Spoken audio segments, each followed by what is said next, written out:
Pure unprocessed Jaggery is utterly terrible. It's messy, it's sticky. Nobody wants that. So what do our Jaggery entrepreneurs do? They bleach it with sodium hypochlorite. If you add like raw unprocessed Jaggery to milk, it will curdle the milk. They use anhydrous powder to reduce the moisture. And they also use a couple of other chemicals to increase the pH.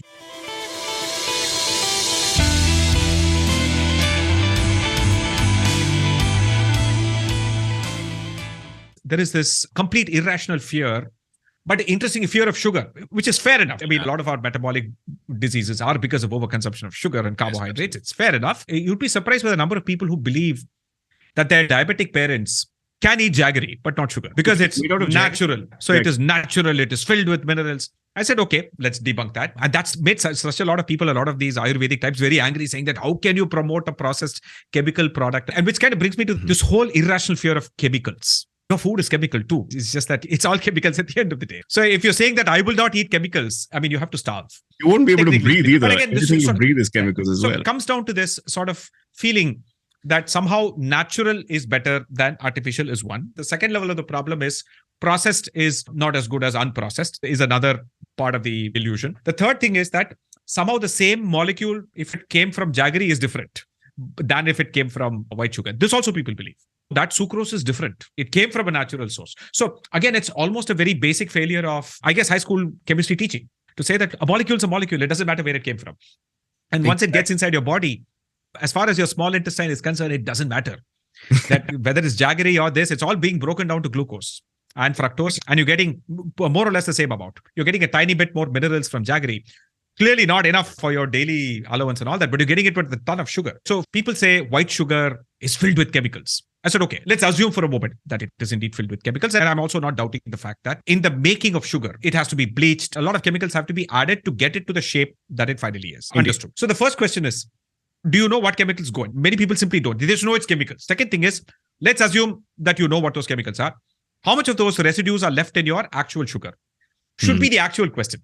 It's not whether what is used in a factory that matters. See, by the way, to make fertilizers, to make pesticides, to make literally anything, a lot of the ingredients in a factory will all be toxic. Many will be. Okay. That's just how chemical engineering works. So the point is that you can't go by what actually went in. By that logic, sodium is explosive. Chlorine is literally a bioweapon.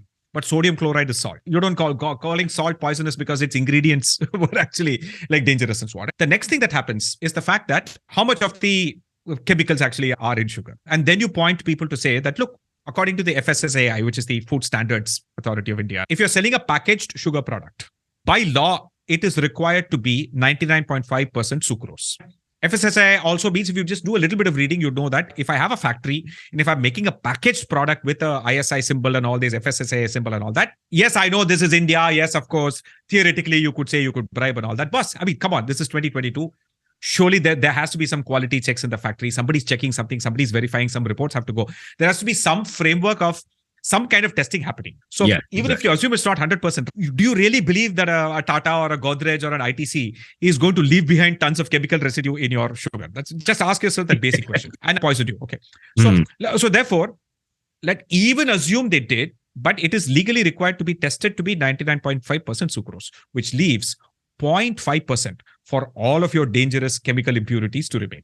Okay. So now consider in a teaspoon of sugar, what is 0.5% of that? And also remember, there is no such thing as a poison. The dose makes the poison. That's rule 0 of pharmacology is the dose makes the poison. So FSA standard is that one, sugar has to be 99.5% sucrose. Jaggery has to be 90% sugars. Okay.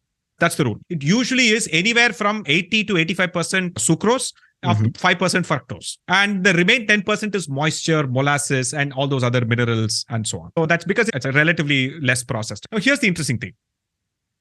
If you've seen how Jaggery is made, it's not made in a factory. It's made in like random, like a bunch of villages in an open pit is how it's made, by the way. Yes, exactly. I've seen that happen. And so it turns out that pure unprocessed Jaggery is utterly terrible.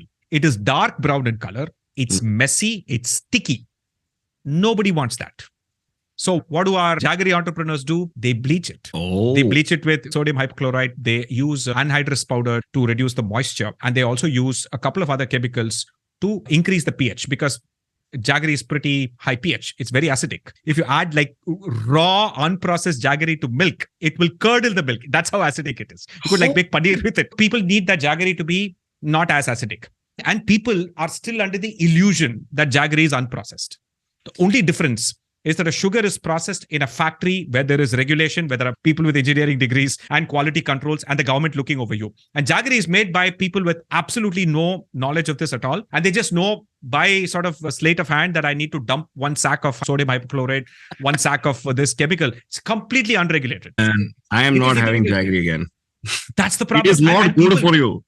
So which is exactly. So my point is that, look, you're privileged enough. You may know a Jaggery maker who you absolutely trust, who perhaps makes it in the best possible way. Maybe he even gets an FSSAI rate. Fantastic. Go for it. Right.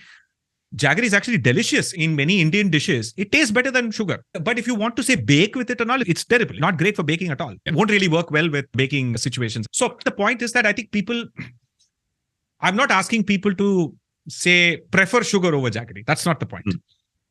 I'm saying that all the skepticism that you healthily exhibited to sugar, meaning that what are the chemicals that are going in? How are these factories treating this? How is the quality check happening, etc.? All that skepticism that all of you just showed, that's fantastic. All I'm saying is, please show it for Jaggery. Don't be choosy about it. Show it for anything. And again, don't have this naturalist fallacy that if it is unprocessed, this thing, etc., in many cases, it can be dangerous.